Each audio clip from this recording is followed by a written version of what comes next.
성공과 고난보다 위험한 상황은 없습니다. 팀 켈러 목사.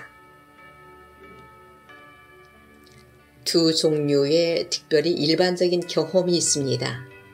성공과 고난의 두 종류의 특별한 상황은 일반적으로 자주 발생하는 상황이고, 여러분이 이 두 가지 중 한 가지 상황에 처해 있다면 여러분은 영적으로 아주 위험하거나 영적으로 큰 기회의 순간에 있는 것입니다. 잠언서 3장 9절에서 12절을 보면 우리 앞에 두 가지 상황들이 놓여져 있습니다. 의도적으로 나란히 놓여져 있는 것입니다. 이 두 가지 상황이 세트는 아니지만 나란히 놓여져 있습니다. 잠언 3장 9절에서 10절. 내 재물과 내 소산물의 처음 익은 열매로 여호와를 공경하라.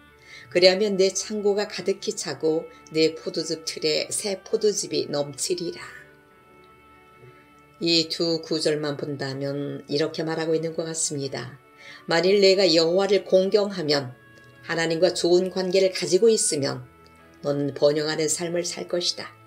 너의 재물로 여호와를 공경하면 창고가 가득히 찰 것이고 내 포도즙 틀이 넘칠 것이다.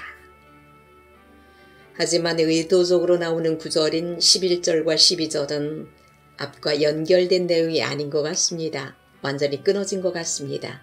갑자기 완전히 다른 내용을 말하고 있는 것 같습니다. 잠언 3장 11절에서 12절. 내 아들아, 여호와의 징계를 경히 여기지 말라. 그 꾸지람을 싫어하지 말라. 대저 여호와께서 그 사랑하시는 자를 징계하시기를 마치 아비가 그 기뻐하는 아들을 징계함같이 하시느니라. 징계함은 고통입니다. 하나님이 어떤 사람의 삶에 고통을 허락하신다고 말하고 있지 않습니다. 하나님이 사랑하는 몇몇 사람이 고통을 당한다고 말하지 않습니다. 하나님이 사랑하는 자들이라고 말하고 있습니다. 9절에서 12절을 여러분 앞에 나란히 놓는다면 여러분이 누구든지 간에 여러분이 얼마나 하나님과 가깝던지 여러분은 경험하게 될 것입니다. 번영과 역경, 성공과 고난, 모든 일이 잘 풀리고 아무것도 잘 되는 일이 없고, 우리 삶에서 대부분의 시간은 어느 한 극단을 경험하지 않습니다. 어떤 균형이 있습니다. 하지만 우리는 큰 성공의 시간이 있을 것입니다. 큰 고난의 시간이 있을 것입니다. 모든 일이 잘 풀리는 때가 있을 것입니다. 아무것도 잘 되는 일이 없는 때가 있을 것입니다. 이것이 우리 삶의 두 가지 시험입니다. 성공보다 영적으로 더 위험한 상태는 없습니다. 고난보다 영적으로 더 위험한 상태는 없습니다. 성공보다 역경보다 영적으로 더 위험한 상태는 없습니다.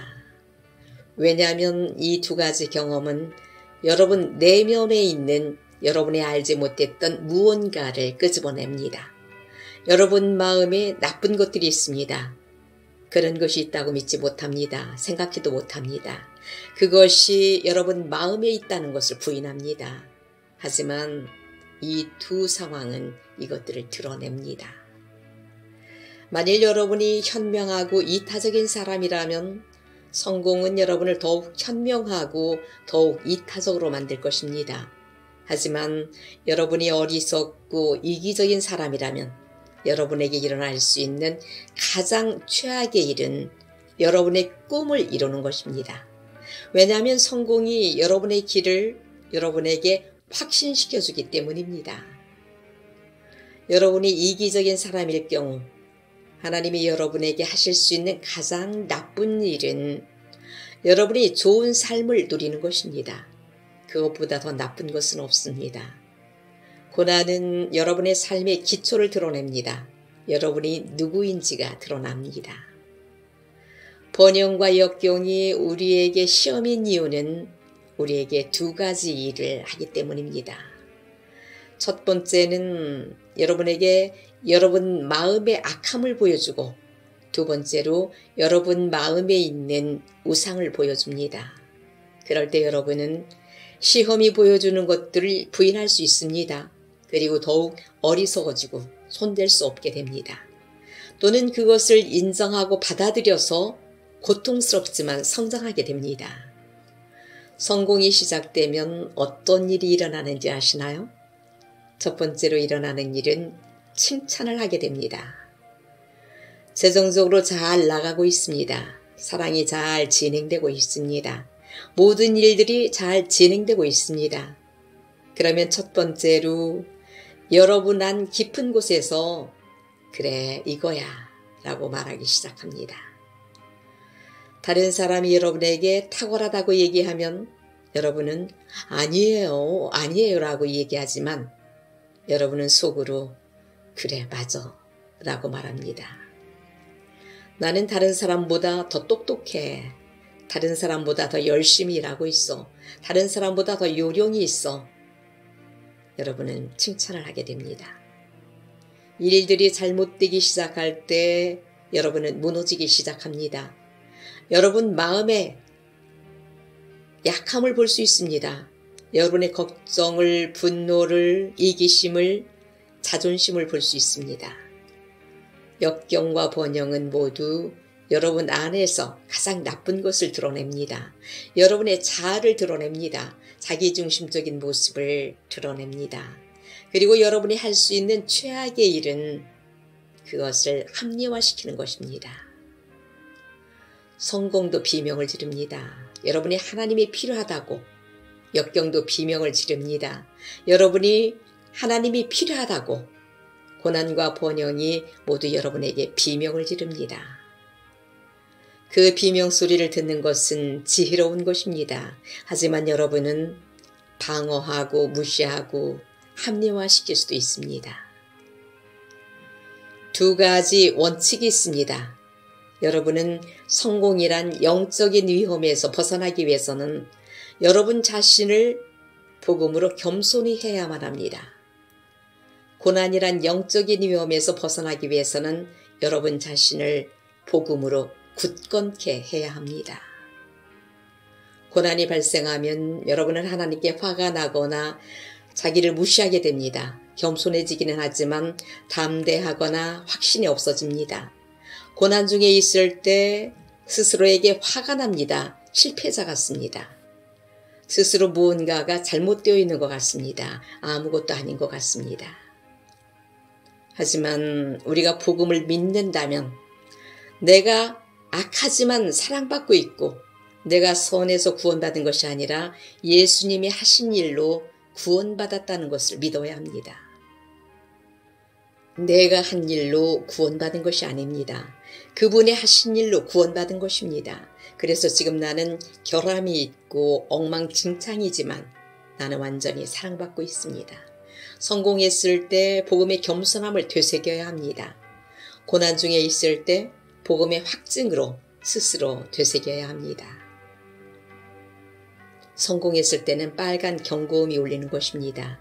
그러면 즉시 여러분의 부유함으로 주님을 공경해야 합니다. 스스로를 높이면 안 됩니다. 성공이 왔을 때 그 성공은 여러분 스스로 때문이 아니라는 것을 인정해야 합니다. 스스로에게 공적을 돌려서는 안 됩니다. 여러분의 노력에 공적을 돌려서는 안 됩니다. 빨간 경고음입니다. 과정이 진행되도록 하지 말아야 합니다. 과정이 시작되면 여러분은 주전자 속의 개구리가 됩니다. 그래서 복음을 사용해야 합니다. 강한 처방전입니다. 들어보십시오. 복음이 말하는 것입니다. 세상이 너에게 얼마나 아첨하든 나는 관심 없다. 너가 얼마나 아름다운지 관심 없다. 너가 얼마나 부유한지 관심 없다. 너의 자격증 관심 없다. 너의 이력서 관심 없다. 너의 성과를 관심 없다. 너는 죄인일 뿐이다. 예수 그리스도의 은혜 없이는 아무것도 아니다. 하나님이 보시기에 당신은 이 세상 다른 사람들과 나은 것이 전혀 없습니다. 누더기를 걸친 거지들, 멸시당하는 자들, 실패자들과 당신은 다를 바가 전혀 없습니다.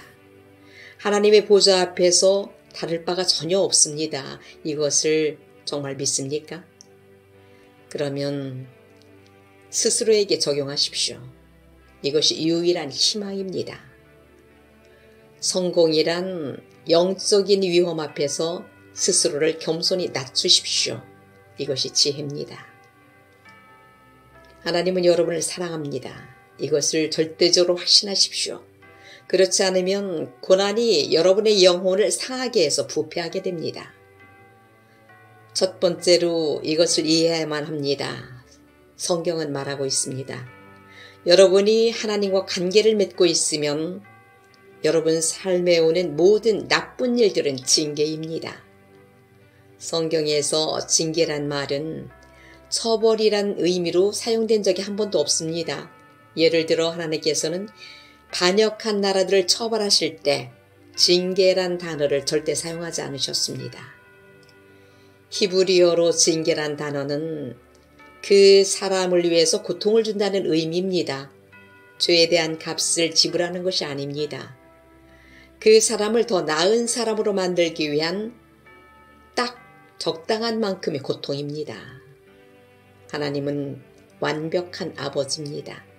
그래서 여러분이 그분과 사랑하는 관계를 가지고 있다면 이 지식을 가지고 있어야만 합니다. 우리가 깨어진 세상에서 살고 있습니다. 우리 모두에게는 모든 종류의 나쁜 일이 일어날 수 있습니다. 왜냐하면 우리는 죄악으로 깨어진 세상에 살고 있기 때문입니다. 하나님께서는 언젠가 고칠 것이지만 지금 현재는 재난이 있습니다. 질병이 있습니다. 죽음이 있습니다. 모든 종류의 고난이 있습니다. 그리고 우리 모두는 이 고난에 포함되어 있습니다. 하지만 여러분이 예수 그리스도를 믿는 믿음으로 다시 태어났고 하나님과 사랑의 관계를 가지고 있다면 하나님께서는 여러분의 고난을 그분의 징계로 바꿔주십니다. 듣고 계신가요? 여러분은 고난을 가질 것입니다.